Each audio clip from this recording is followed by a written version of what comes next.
واجعله لنا هجتين يا رب العالمين.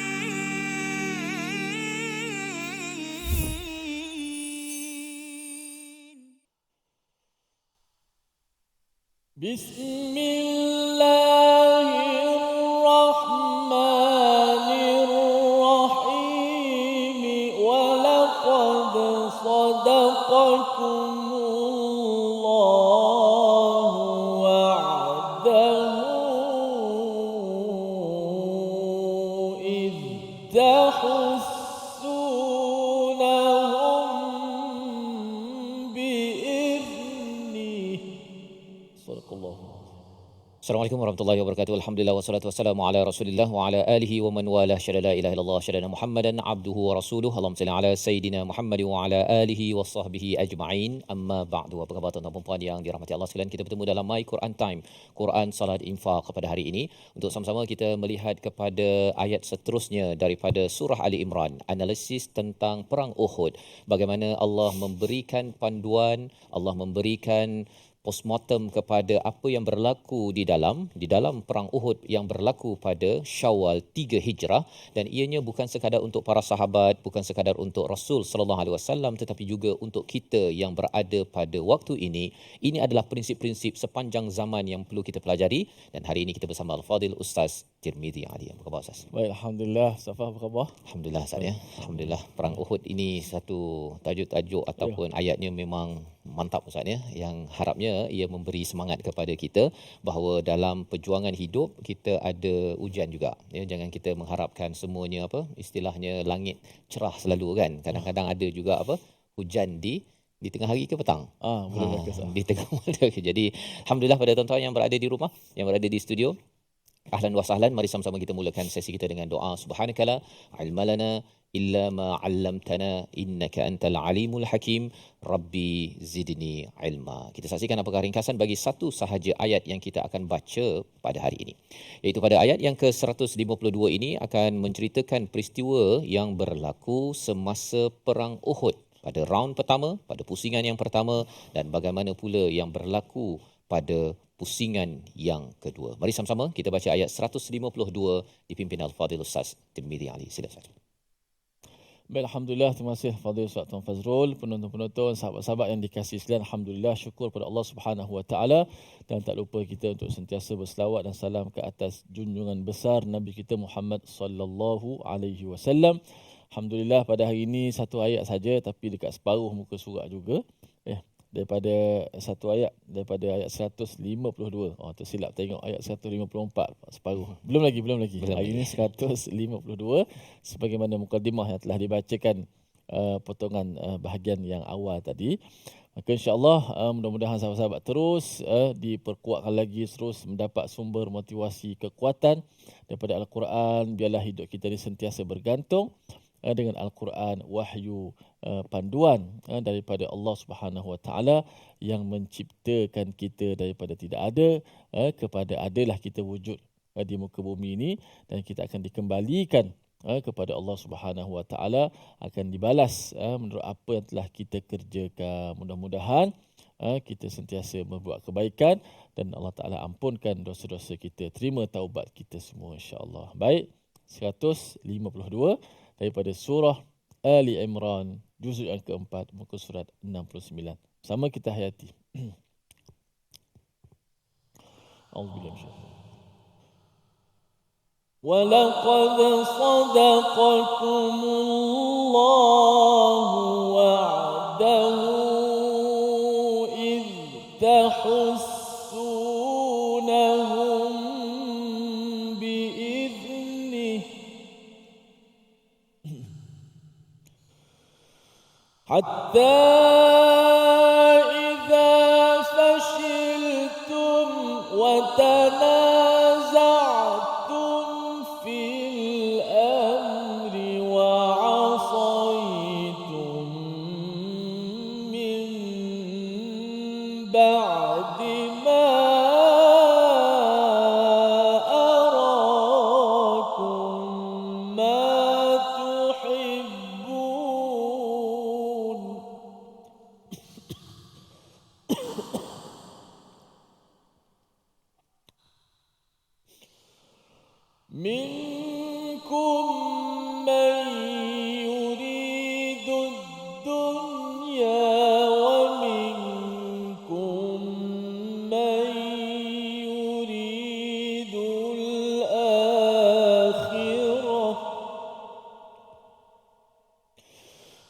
ثم صرفكم عنهم ليبتليكم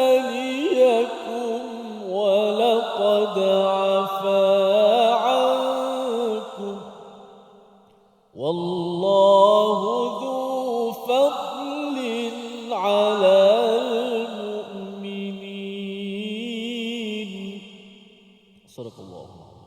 Surah Al-Azim, gitulah bacaan daripada ayat yang ke-152, ya, satu ayat sahaja Ustaz ya pada hari ini, alhamdulillah, tetapi ayatnya agak panjang, iaitu ada 1 2 3 4 5 6, ya, 6 baris di situ sebagai satu pelajaran besar kepada kita, ya, di mana kalau kita melihat pada episod yang sebelum ini pada ayat 151, Allah membantu, ya, Allah sebagai khairun nasirin pada ayat 150 itu, bagaimana Allah menjadi sebaik-baik pembantu kepada para sahabat, kepada tentera Islam, iaitu Allah mencampakkan kepada hati orang-orang kafir itu ar-ru'ba, ya, iaitu ketakutan yang melampau, sehingga kan mereka ini tidak lagi menyerang kepada umat Islam selepas kekalahan umat Islam. Mereka dah menang Ustaz ya. Mereka balik itu, mereka dah rasa semangat gitu, mereka merasakan bahawa ini kalau kita bagi lagi ni, ya, biar sampai lumat umat Islam ini, tetapi disebabkan oleh ar-ru'ba yang ditanamkan Allah kepada mereka.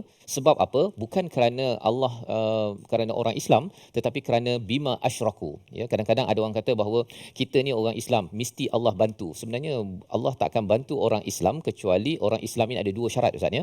Jihad, wajahadu, dan juga as-sabirin yang kita sudah lihat pada ayat 142 sebelum ini. Kalau orang Islam tidak berjihad bersungguh-sungguh, ini yang dinyatakan oleh Dr. Yusuf Qaradawi, bahawa kalau tidak ada jihad dan tidak ada mujahadah kesungguhan di peringkat umat Islam ini akan jatuh.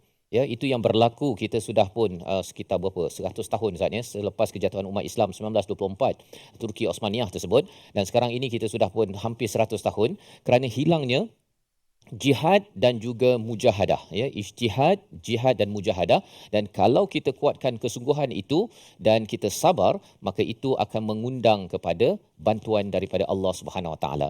Bukti Allah membantu kepada umat Islam pada perang Uhud, Allah nyatakan pada ayat 152, walaqad sadaqakumullahu wa'dahu iz tahussunahum biizni, iaitu Allah telah benar Allah ini menunaikan janjinya. Apa janjinya sebelum ini yang kita dah belajar, bahawa Allah akan menghantar malaikat 5,000 orang, ya, 5,000 malaikat ke dalam peristiwa Uhud tersebut.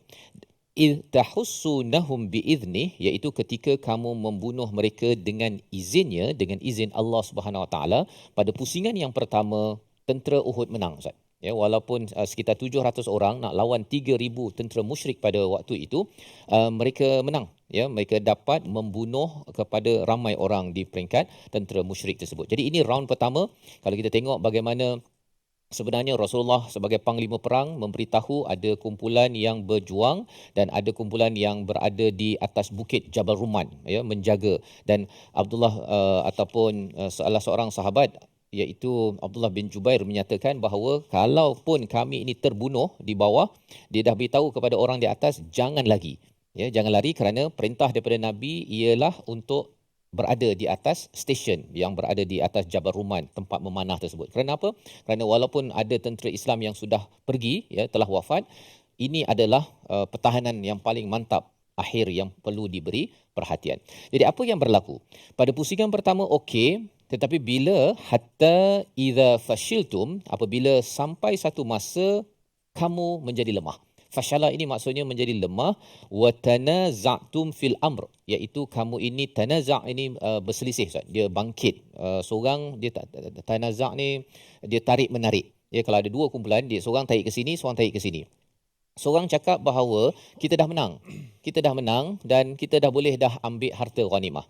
Tapi satu lagi kumpulan kata, tak boleh, kita kena ikut kepada ketua kita, panglima kita Nabi Muhammad sallallahu alaihi wasallam, dan ketua yang berada di atas itu ialah Abdullah bin Zubair, masih maintain di atas. Jadi peristiwa tarik menarik pada urusan itu, nak stay, nak tetap ataupun nak turun, itu adalah perkara yang dinyatakan di sini. Mula-mula kamu lemah dan juga kamu saling berselisih, dan selepas dah lemah berselisih diikuti dengan wa asaitu min ba'di ma arakum, dan kamu derhaka kepada Nabi selepas kamu melihat apa yang kamu cintai. Apakah perkara yang dicintai oleh sahabat yang berada di atas Jabal Ruman tersebut? Ini perkara yang kita ingin sama-sama perhatikan. Namun kita berehat sebentar. My Quran Time, Quran, Salat, Infaq, insya-Allah. واجعله لنا هجتين يا رب العالمين.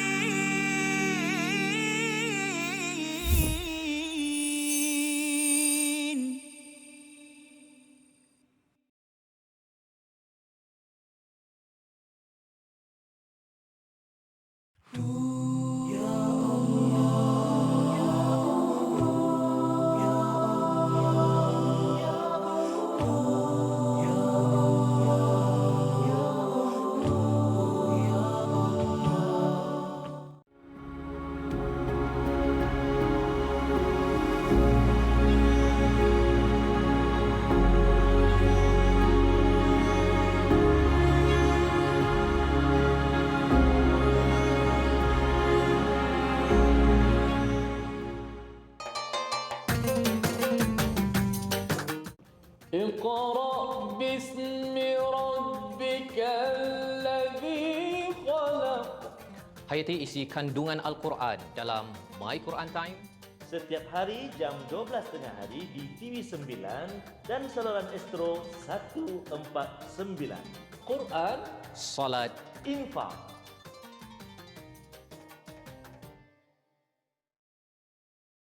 منهما جاهينا وارزقنا تلاوته.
واجعله لنا هجتين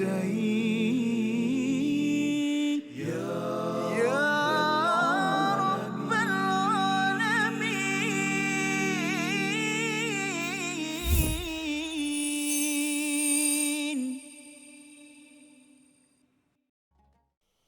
بسم الله الرحمن الرحيم. ولقد صدقكم الله وعده إذ تحسونهم بإذنه. صدق الله. Surah Al-Azim, kita kembali dalam My Quran Time, Quran, Salat, Infaq pada hari ini. Kita melihat kepada satu saja ayat 152 sebagai satu postmortem daripada Allah Subhanahu Wa Taala yang tidak mampu dilihat oleh manusia biasa. Ianya hanya diberi perhatian oleh Allah Subhanahu Wa Taala bila Allah menyatakan bahawa Allah sudah pun memenuhi, membenarkan janjinya untuk menghantar bantuan apabila pada pusingan yang pertama tentera Uhud itu mampu untuk mengalahkan kepada tentera musyrik.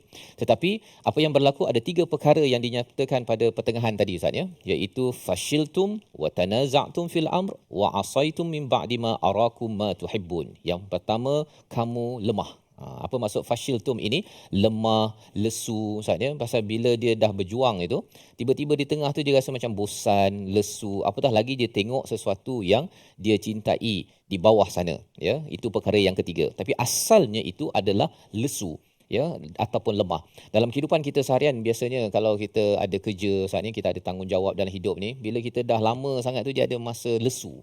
Ya, dia rasa macam dia dah mulalah dia rasa macam kalau boleh dia tidak mahu committed kepada tugas yang telah diamanahkan oleh Allah Subhanahu Wa Taala sebagai seorang ayah, sebagai seorang ibu, sebagai seorang pemimpin, sebagai seorang pekerja. Dia ada rasa lesu tersebut.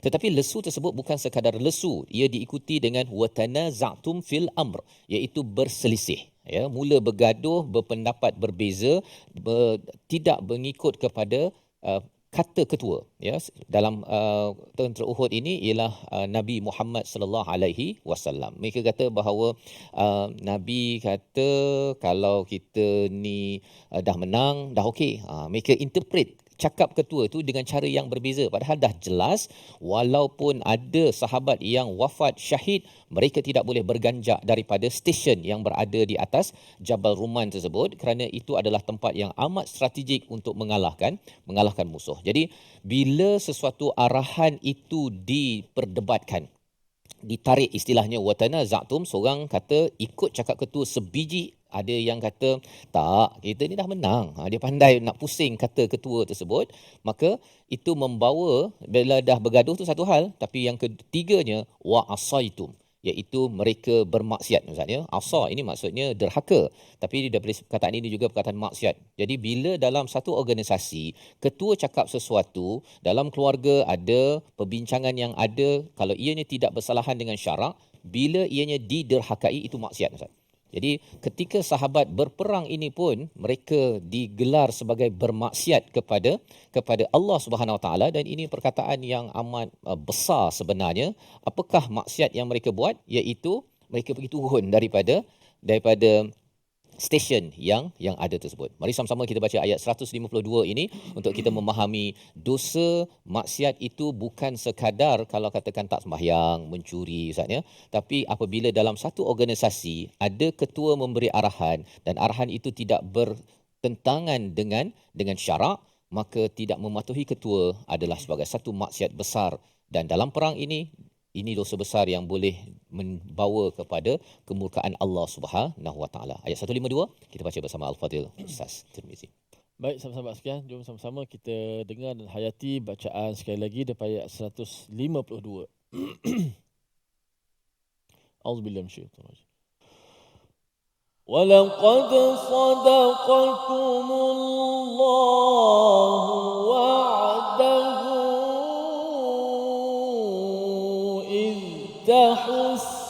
تحسونهم بإذنه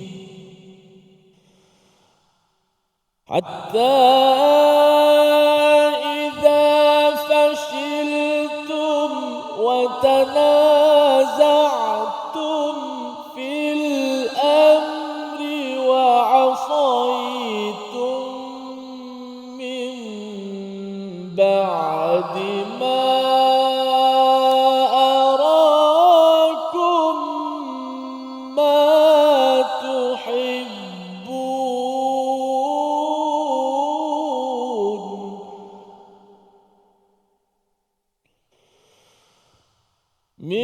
منكم من يريد الدنيا ومنكم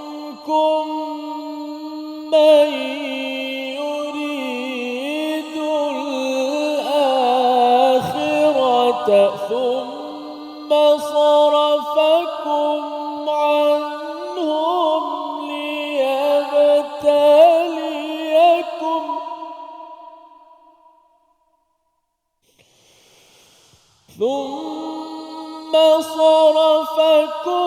عنهم ليبتليكم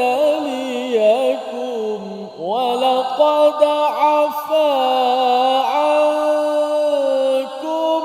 والله ذو فضل على المؤمنين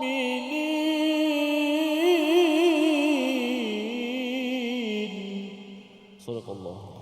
Surah Al-Azim, gitulah bacaan ayat yang ke-152 dan kita ingin melihat kepada bahagian yang kedua di tengah-tengah ayat 152 ini, bagaimana analisis daripada Allah Subhanahu Wa Taala berkaitan dengan tentera Uhud. Bagaimana pusingan pertama menang, pusingan yang kedua itu ada 3 perkara.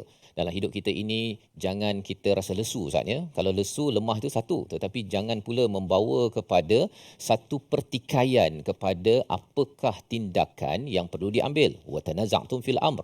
Dan yang ketiganya, bila dah bergaduh ataupun berselisih itu, jangan sampai untuk bermaksiat ataupun menderhaka kepada arahan daripada ketua. Apabila arahan itu adalah untuk menjaga kemaslahatan, kebaikan kepada segala apa yang sedang diperjuangkan. Dan sebabkah seseorang itu sanggup buat lesu dan lepas tu bertelingkah dan juga menderhaka? Allah menyatakan, ma arakum ma tuhibbun.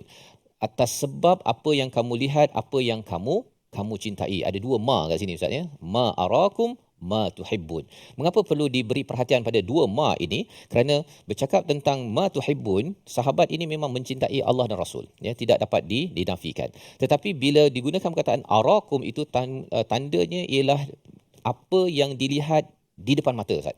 Jadi rupanya dalam hidup kita sebagai orang Islam ini, kita banyak benda yang kita cintai, tetapi ada yang dicintai itu apa istilahnya, long sighted ataupun jangka masa panjang, ada yang short sighted, short term, iaitu jangka masa pendek. Jadi ma arakum ini adalah benda yang depan mata. Apa di depan mata itu? Ghanimah, iaitu harta rampasan. Nampak macam wah banyak ni kan. Tentera-tentera musyrik ini dah bertempiaran lari, meninggalkan dia punya pedang, dia punya harta-harta, makanan apa sebagainya, binatang tunggangan.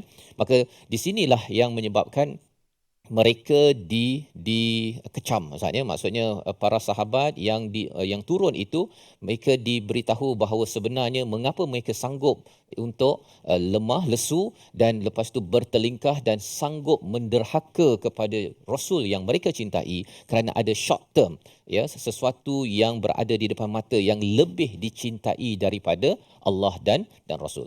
Dalam ayat ini, bila para sahabat mendengar Ustaz ya, bila para sahabat mendengar, ya, tentera Islam bila balik itu mendengar ayat ini, sudah tentu ianya amat menyayat hati dan rasa bersalah, terutama kumpulan yang turun dan masih hidup.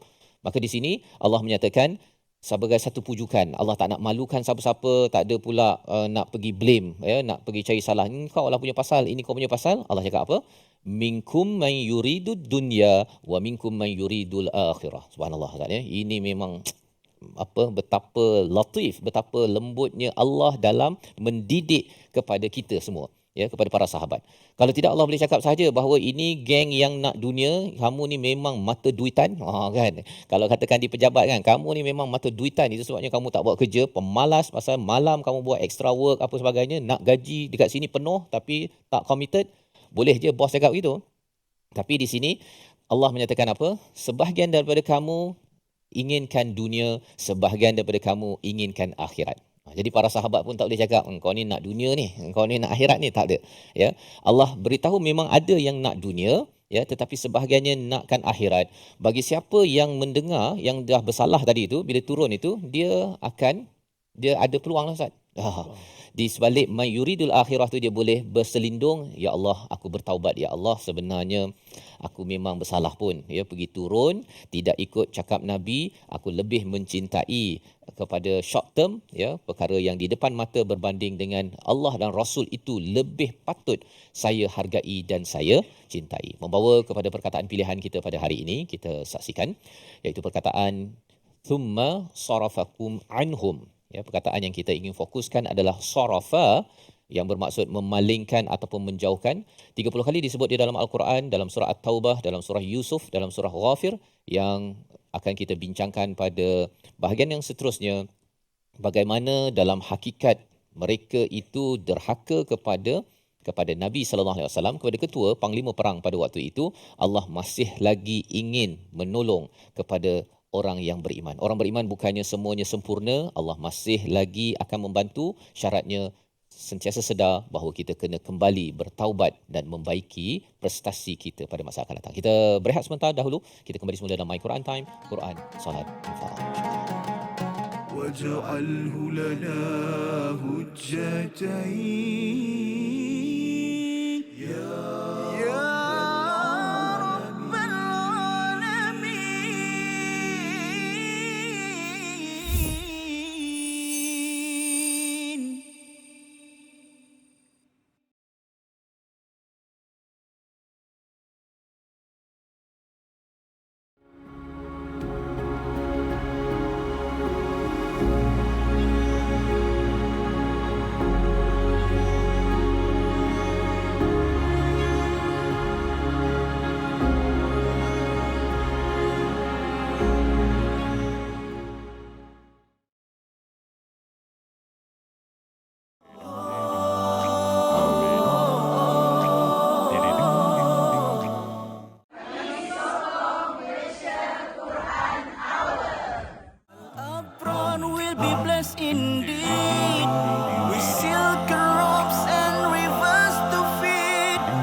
وارزقنا تلاوته. Tidak ada. Yang paling ada pun, yang paling warid dalam hadis Nabi SAW pun satu saja, iaitu pada esoknya baru kita tahu, bukan malam tu. Jadi malam tu kita tak dapat tahu, melainkan kalau kita gunakan ayat Al-Quran tadi, salam tu maksudnya apa? Sejahtera. Ataupun rasa tenang. Tapi masalahnya tenang ni berbeza ikut orang kan. Ada orang dia tak tenang hidup dia kan. Macam mana kan? Bukan malam tu yang tenang ataupun tak tenang. Kalau tanda daripada Al-Quran, salam tu saja. Tapi kalau dalam hadis, satu-satunya hadis yang menceritakan tentang tanda dia adalah pada keesokan paginya, matahari yang terbit tu tidak terlalu terik. Dan suasana pada waktu pagi esok tu, masa matahari terbit tu, tidak terlalu panas dan tidak terlalu sejuk. Dia sedang-sedang dan dia nyaman. Itu sahaja dalam hadis yang sahih. Itu sahaja tanda yang kita boleh tahu. Maksudnya apa? Maksudnya kita cuma boleh tahu malam tu malam Al-Qadar selepas dia berlalu. Bukan semasa ia berlalu. Macam, malam ni macam kita WhatsApp member-member kan. Tak.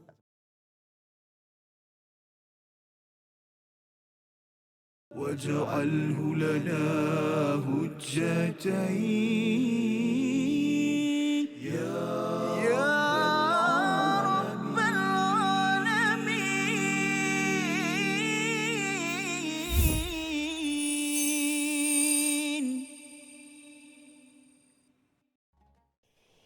يا ربي بالمصطفى بلغ مقاصدنا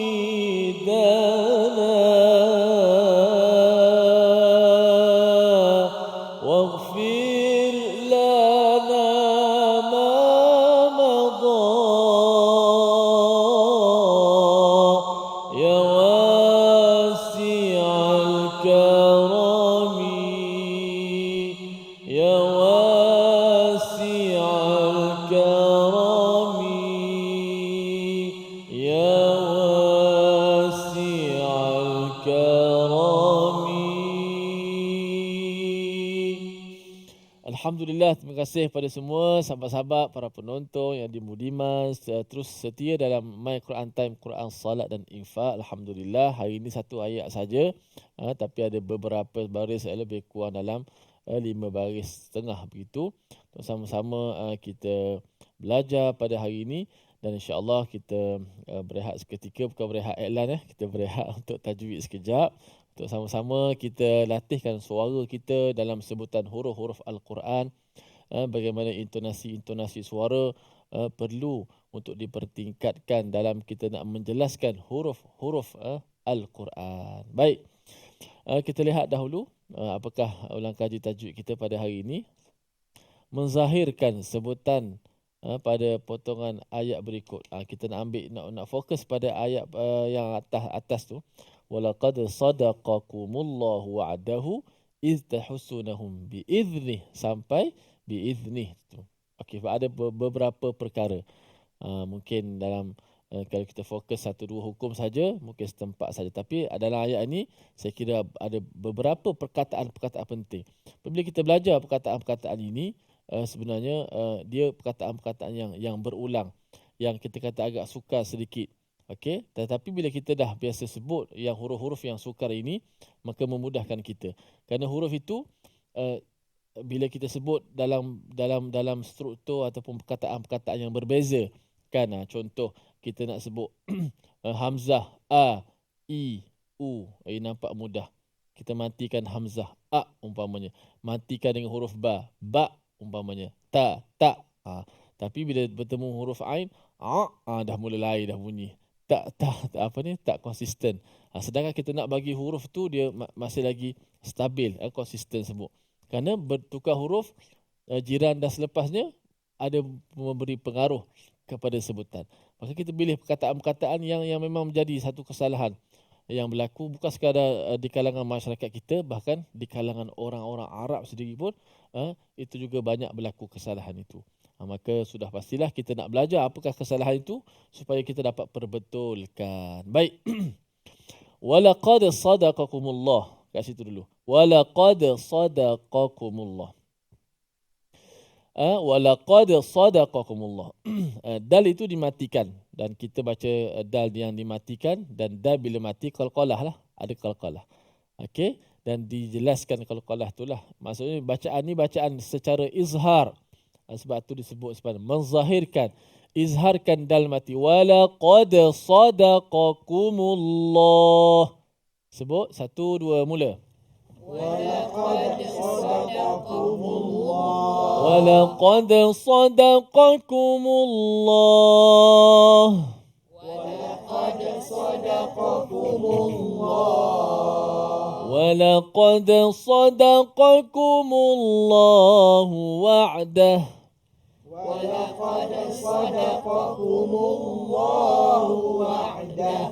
Biar jelas bunyi qalqalah itu, dan jangan qalqalah itu dibentikan suara. Walaqad sada, tak nak macam tu. Walaqad sadaqa, bukan gitu. Walaqad sadaqakumullahu wa'dah. 1 2 mula.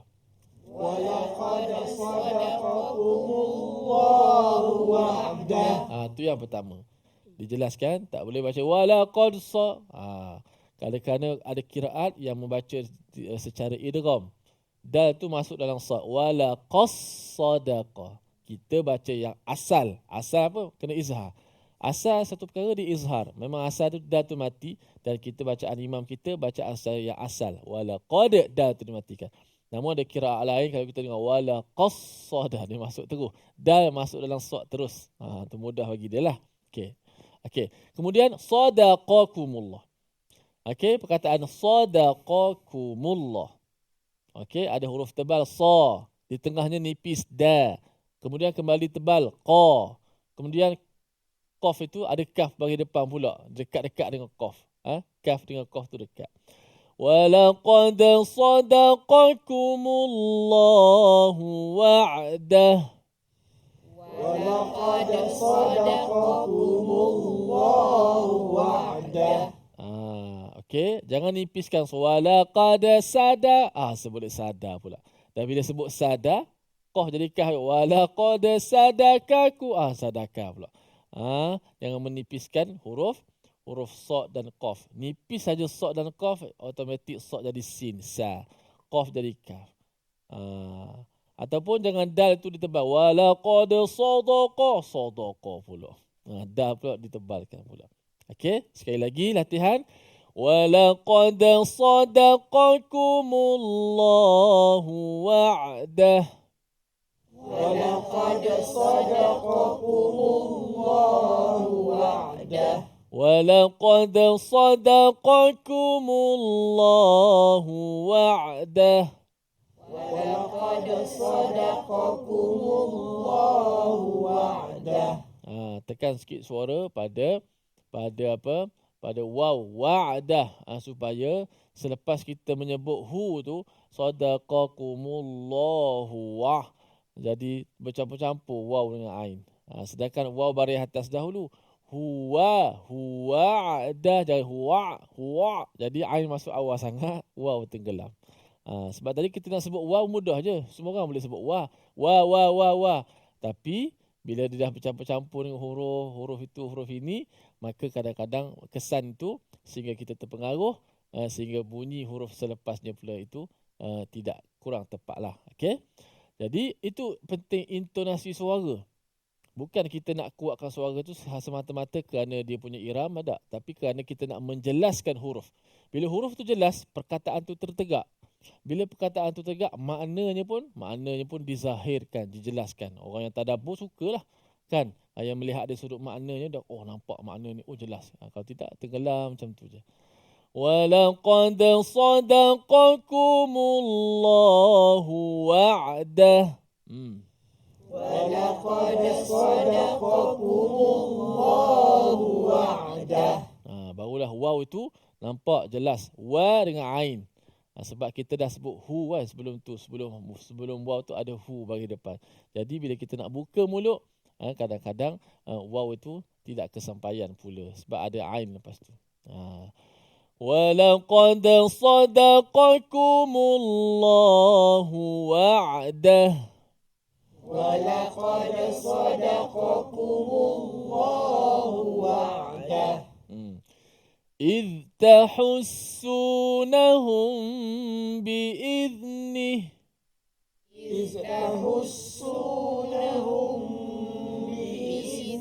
Hati-hati ya. Idza mati.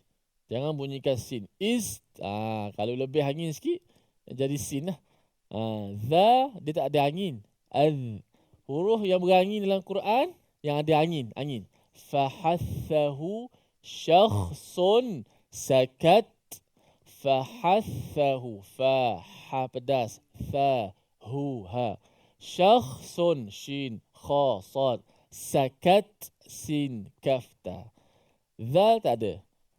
Dia zal ni lebih yang berjalan ni suara saja. Dia bukan if. Kalau lebih ada angin tu automatik jadi sin lalu. Jadi huruf berangin. Jadi zal ini imam kita juga, riwayat kita, imam kita Hafs an Asim membaca dengan izhar. Zal tu dijelaskan mati, tidak dimasukkan dalam ta. Jangan baca ittahus. Ramai juga baca gitu. Ittahusu. Laju kan. Ittahusu. Dimasuk zal dalam ta, idgham. Tak boleh. Ataupun membunyikan angin pada zal. Jadi huruf. إذ تحسونهم بإذنه. إذ تحسونهم بإذنه.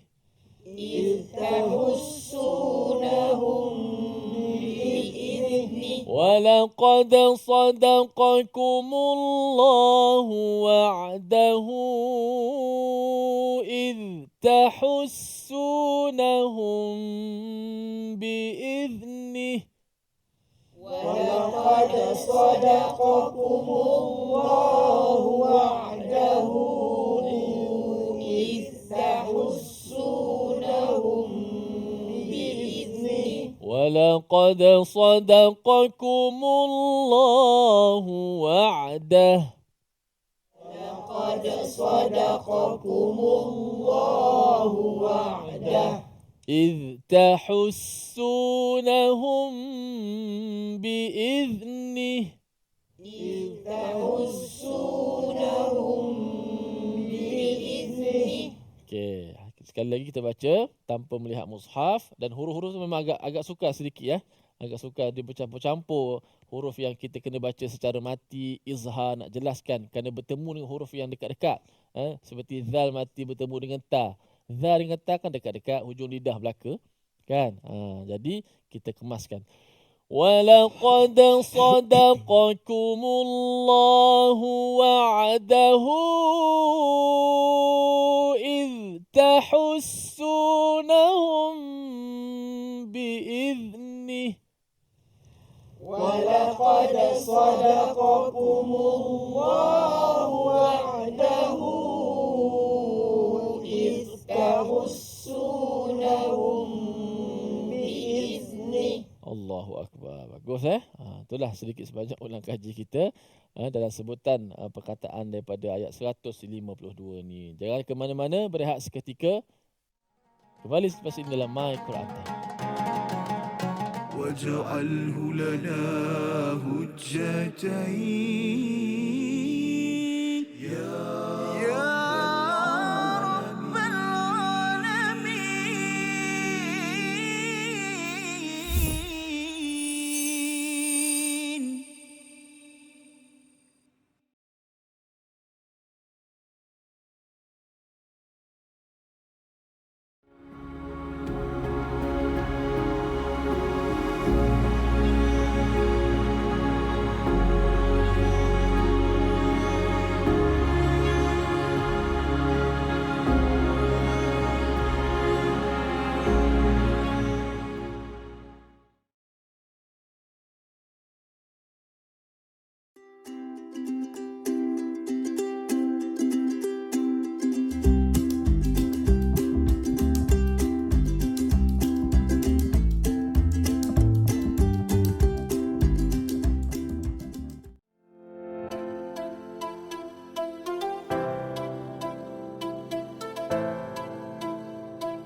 جاهلا وارزقنا تلاوته.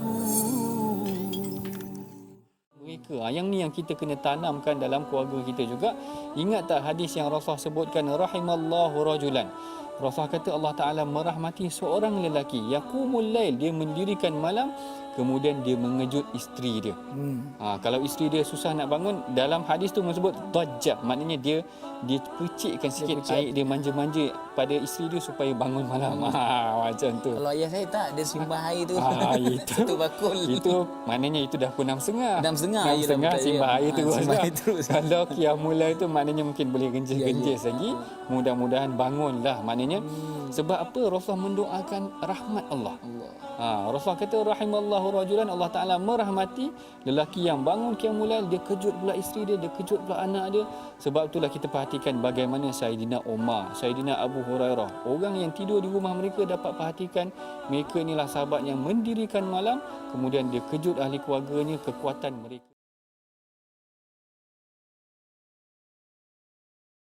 واجعله لنا هجتين يا رب العالمين.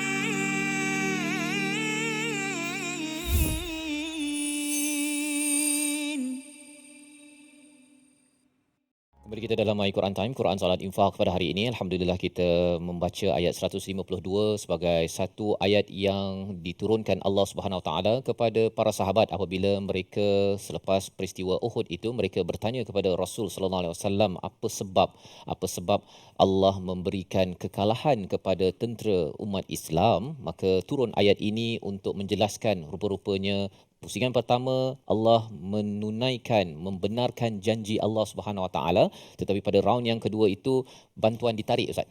Bantuan ditarik. Jadi kalau katakan dalam hidup kita ini, kalau kita nak tahu macam mana nak berjaya dan bila kita akan ditarik bantuan oleh Allah Subhanahu Wa Taala, inilah ayatnya.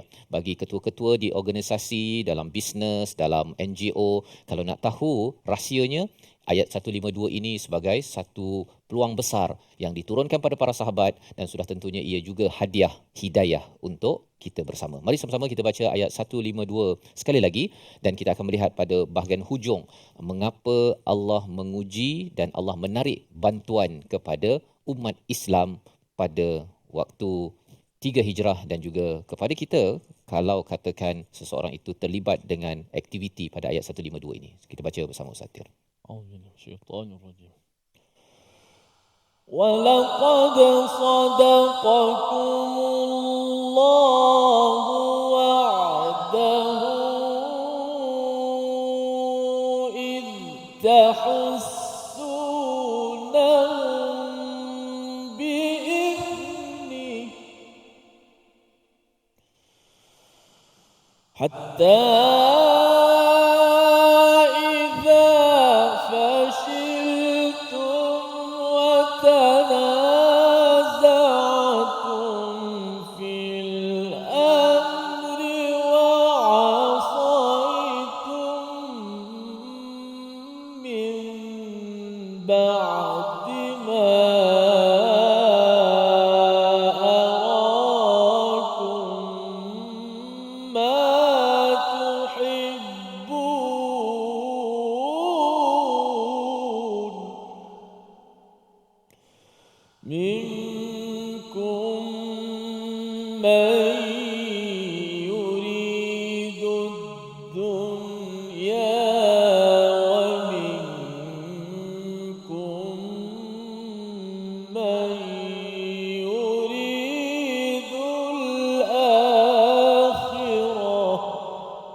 ثم صرفكم عنهم ليبتليكم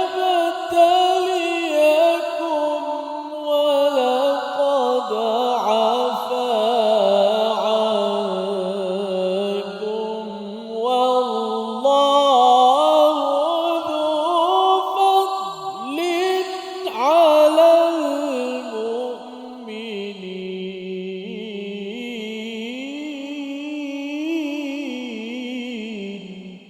Surah Surah Al-Azim, gitulah ayat yang ke-152, dan kita akan memberi perhatian kepada perkataan ataupun bahagian yang hujung Ustaz ya.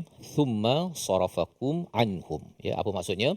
Apabila mereka melakukan tiga perkara, fashiltum wa tanaza'tum fil amr, dan juga wa asaitum min ba'di ma arakum ma tuhibbun, iaitu mereka lesu dan lepas itu mereka mula untuk bertelagah dan juga menderhaka kepada perintah ketua. Maka tiga perkara ini, walaupun ada yang pergi mencari ghanimah itu tidak mengikut arahan itu kerana inginkan dunia Ustaz ya. Ada yang kata, Allah kata ada yang dunia dan ada akhirat. Yang akhirat ini maksudnya apa? Dia nak ambil harta ghanimah itu bukan untuk dia sahaja, untuk keluarganya dan untuk perjuangan dakwah. Itu dia punya mindsetnya. Walaupun begitu, tetapi ia tetap juga derhaka lah. Ya. Nak ceritanya bahawa itu tetap silap. Cuma ini adalah cara bagaimana Allah menutup kelemahan bagi para sahabat. Kalau Allah kata semua kamu ni sukakan dunia, habislah. Ya, memanglah Uhud kalah, memang ada kaitan dengan semua yang turun tersebut, tapi Allah cover. Ya, ini cara ketua yang kita boleh ambil daripada cara Allah mendidik ini. Ketua pun kena cover lah kan. Kalau ada orang yang buat silap, bukan kata kamu ni lah punca segala-galanya, syarikat ini gagal. Kalau ketua cakap begitu, memanglah orang tu berhenti kerja lah kan. Carilah kerja lain. Pasal apa? Dia rasakan segala-galanya dekat dia. Baik. Dan kerana perkara tersebut Allah kata thumma sarafakum anhum, Allah memalingkan kamu dari mereka, menyebabkan kekalahan Ustaz ya. Sepatutnya mereka ini bersatu kuat, tapi sarafa ini maksudnya dipalingkan, tidak mempunyai kekuatan, dan ini adalah untuk Allah menguji kepada kamu semua. Maksudnya ialah ada yang syahid, mereka itu pergi ke akhirat dan diterima Allah. Yang berada di dunia ini pun tahu bahawa orang beriman bukanlah sempurna. Kalau tak berjaya lagi, terus bergantung kepada Allah, terus berdoa yang kita dah belajar sebelum ini pada ayat yang ke-147, iaitu apa? Terus wasabbit aqdabana wansurna 'alal qaumil kafirin. Kalah tapi kita terus berharap positif pada Allah. Ya Allah, tolong kami ya Allah untuk kami menang ke atas kaum kafir. Jadi ini semua adalah ujian untuk Allah melihat. Bukannya ada orang hadapi ujian gagal Ustaz ya. Ada yang lulus. Kalau gagal apa? Dah kalah kan. Baik kita keluar je daripada agama, tak payah saya buat baca Quran ke apa sebagainya, dah tak berjaya, baik saya give up. Itu orang yang gagal dalam ujian. Dan walaqad afa ankum, ya, dan kami telah pun, dan sesungguhnya dia telah memaafkan kamu semua. Jadi Allah terus saja beritahu bahawa sebenarnya tentera Uhud sudah diampunkan. Wallahu dzu fadlin 'alal mu'minin, dan kurniaan Allah itu adalah amat besar kepada orang-orang al-mu'minin. Kita sudah belajar sebelum ini, al-mu'minin ini orang yang kekal beriman Ustaz ya. Dan kekal beriman ini maksudnya ketika dapat sesuatu kebaikan dia bersyukur. Apabila dia dapat sesuatu ujian dia bersabar. Maka inilah ya ajaban li amril mukmin, dalam hadis betapa ajaibnya orang mukmin. Jadi bila kita tengok perkataan al-mukminin di sini, kita pun rasa inilah yang patut saya amalkan dalam kehidupan, bahawa saya tahu bahawa kalau nak dapat bantuan Allah, saya kena sabar ataupun saya kena takwa, dan saya kena pastikan saya menguatkan kesabaran saya. Itu yang kita dah belajar dalam ayat sebelum ini. Dan bila Allah menggunakan perkataan fashiltum, lemah, mengapa seseorang itu lemah dalam hidup ini? Kerana lemah takwa dan lemah sabar Ustaz.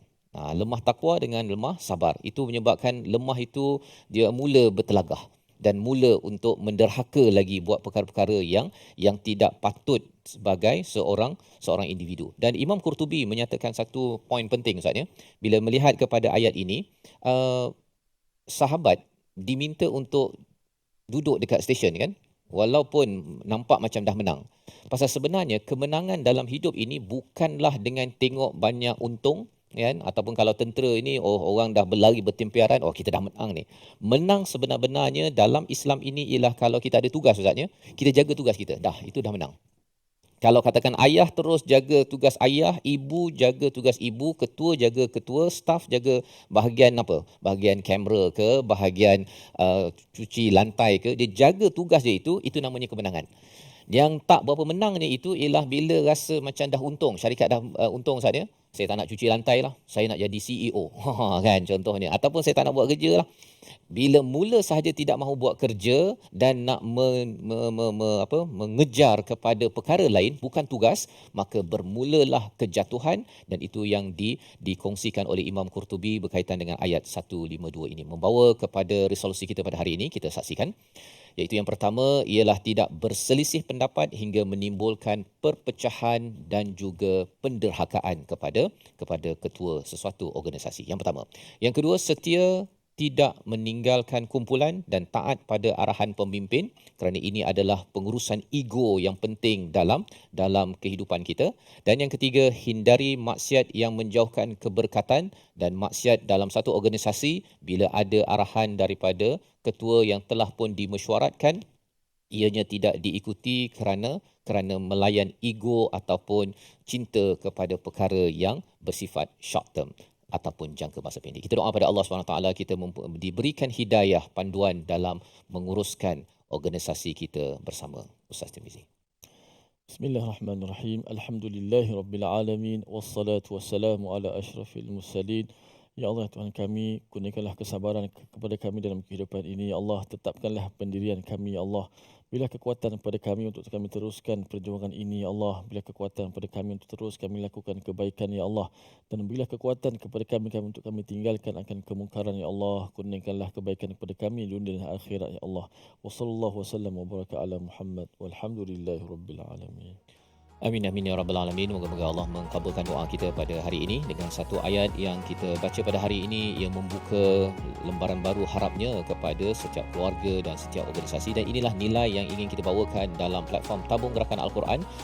Peluang untuk tuan-tuan menyumbang dan juga menghubungi nombor di talian untuk sama-sama kita mengembangkan bagaimana pengurusan organisasi, pengurusan keluarga yang berteraskan kepada Al-Quran. Dan sudah tentunya ayat 152 ini adalah satu ayat yang amat besar yang perlu difahami oleh ketua-ketua di peringkat organisasi, di peringkat negara, bagi memastikan kita tidak lemah dan saling bertelingkah dan akhirnya kita pecah dan kita punah sebagai sebuah organisasi, negeri ataupun negara. Dan ia amat perlu apabila kita ingin membina negara yang lebih bahagia ke hadapan nanti, insya-Allah. Kita bertemu lagi dalam siri akan datang untuk melihat bagaimanakah babak dalam Uhud itu yang Allah bawakan dalam ayat seterusnya. Al-Quran Time, Quran, Salat, Infaq, insya-Allah.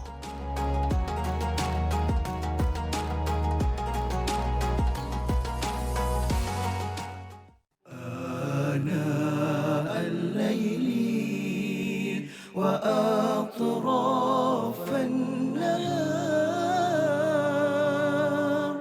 واجعله لنا هجتين